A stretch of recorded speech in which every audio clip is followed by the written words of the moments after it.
Ronaldo e Ronaldinho com certeza estavam entre os melhores jogadores da geração passada. Na verdade, o Brasil foi com certeza a seleção que mais teve craques nos anos 2000. Além dos Ronaldos, tinha Kaká, Adriano, Rivaldo, Romário e por aí vai. Pois é, dava dó dos adversários. Mas se tem alguém que aproveitou bem essa época para aprender sobre o futebol foi o Guardiola. Ele jogou ao lado de alguns brasileiros no Barcelona e jogou contra vários tanto no Barça quanto pela seleção.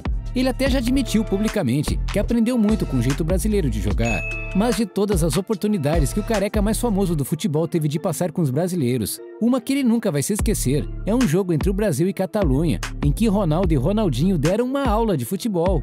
O jogo aconteceu em 25 de maio de 2004. O Brasil era o atual campeão do mundo, com a conquista do Mundial de 2002, e era o favorito para levar também a Copa do Mundo de 2006.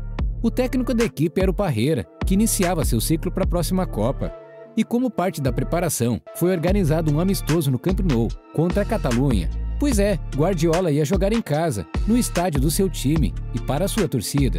Tinha tudo para ser uma festa catalã, né? Só que não foi o que aconteceu. Vamos começar do início, com as escalações das seleções. A Catalunha não tinha um elenco fraco, e sim, a seleção era da Catalunha, uma região da Espanha, e não de todo o país. E eu já te explico o porquê disso. Mas acredite, independentemente disso, a seleção tinha um timaço. O goleiro era o Víctor Valdés, que agarrava muito bem no Barcelona, por mais que muita gente não concorde.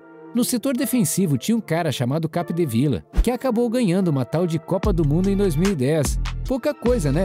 O meio-campo era de peso, Guardiola, que era o capitão, e Iniesta. Que dupla, hein?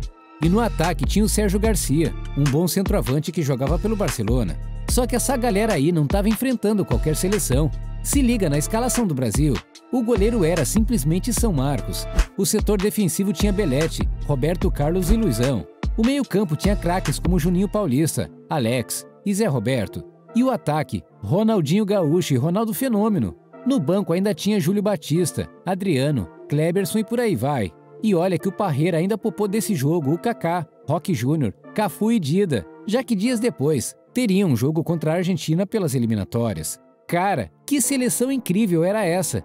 A partida começou e para a dupla Ronaldo e Ronaldinho parecia fácil jogar bola. Olha os dribles que o gaúcho dava no meio de campo.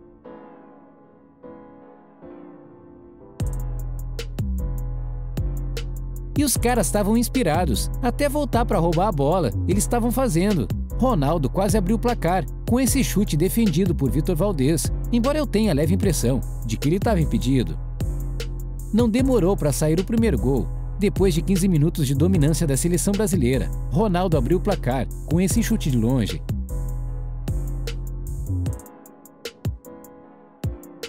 E a dupla seguiu atacando, sempre com passes e dribles elegantes.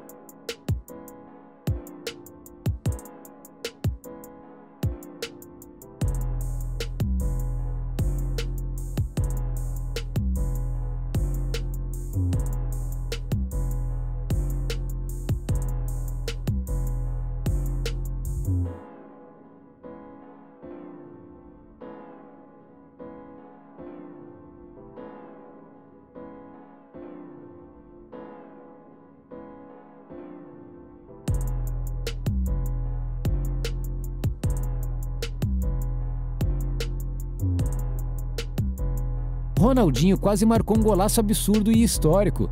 Se liga nessa bomba do meio da rua, que quase entrou no ângulo. Mas quem marcou o segundo gol foi o Fenômeno. Depois de receber esse belíssimo lançamento, o atacante dominou e não desperdiçou. Era muito difícil o Ronaldo perder um gol na cara do goleiro desse jeito. E assim acabou o primeiro tempo. E você percebeu que eu não citei nenhum lance da Catalunha até agora, né? Então, os caras simplesmente não pegaram na bola.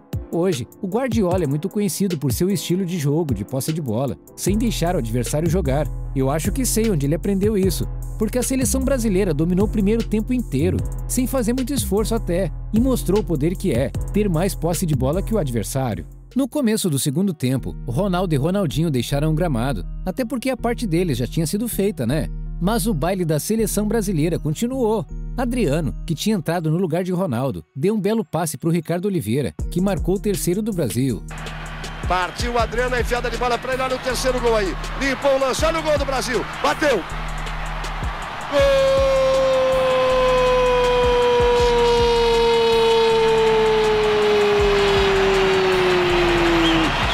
tempo depois teve uma pintura, uma obra de arte feita por Júlio Batista.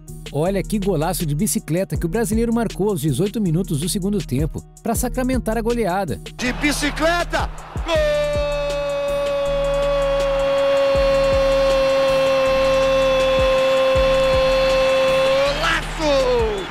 A Catalunha ainda descontou com esse lindo gol de cabeça. E com esse belo chute na grande área. Mas quando a Catalunha estava se empolgando com o jogo, o Brasil marcou mais um gol, no finalzinho, com Júlio Batista mais uma vez, e o placar ficou em 5-2. Vai terminar o jogo. Voltou para a área, o toque de cabeça. Gol!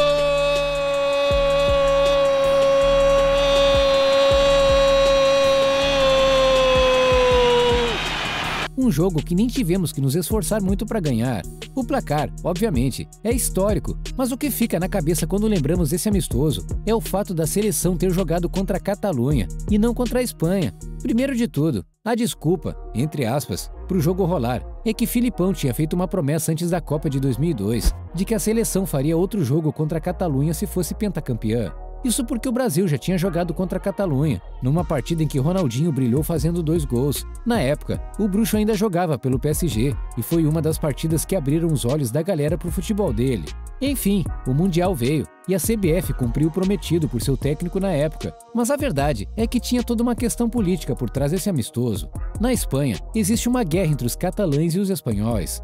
Não vou entrar em detalhes aqui sobre esse conflito, mas basicamente, a Catalunha, que é uma região da Espanha, já quis várias vezes se separar e se tornar um país independente. E claro que isso respinga no futebol, que é uma paixão nacional na Espanha. Até porque, para pensar, se a Catalunha se tornar um país separado, Barcelona não poderia continuar jogando a La Liga, já que os culés ficam na região da Catalunha, assim como o Espanhol, por exemplo. E durante o começo dos anos 2000, eles fizeram sua própria seleção, mas como não eram ainda um país, a FIFA não os reconhecia como uma seleção oficial e não permitia que participassem dos campeonatos oficiais, tanto que alguns jogadores até se recusaram a ser convocados para a Catalunha, para evitar problemas com a Federação Espanhola de Futebol e continuar jogando pela Espanha, que era uma seleção mais forte. Mas enfim, conseguiram um jogo contra a seleção mais forte do mundo e a atual campeã, mesmo que fosse só um amistoso. Com certeza foi um palco enorme para a Catalunha e uma grande oportunidade de mostrar sua luta pela independência ao mundo. E de quebra, ainda serviu de preparação para nossa seleção, que estava disputando as eliminatórias da Copa do Mundo, já que o amistoso foi quase que um treino para o jogo contra a Argentina. Enfim, os planos da Catalunha não deram certo, já que hoje só existe a seleção espanhola, mas o jogo ficou na história. Anos depois, Guardiola, já como técnico, começou a implantar um esquema de jogo muito baseado no que ele viu nos brasileiros, e com certeza esse jogo influenciou tudo isso. Bom, falando do Ronaldo Fenômeno, você sabe por que ele é chamado assim? O apelido pegou tanto que se tornou quase sobrenome do cara. E até os gringos usam a palavra fenômeno para separar o brasileiro do Cristiano Ronaldo, ou até do Ronaldinho. E eu te garanto uma coisa, o apelido não veio à toa. Clica no vídeo que está aparecendo na sua tela e entenda por que o Ronaldo Nazário se tornou o maior fenômeno da história do futebol mundial. A gente se encontra lá.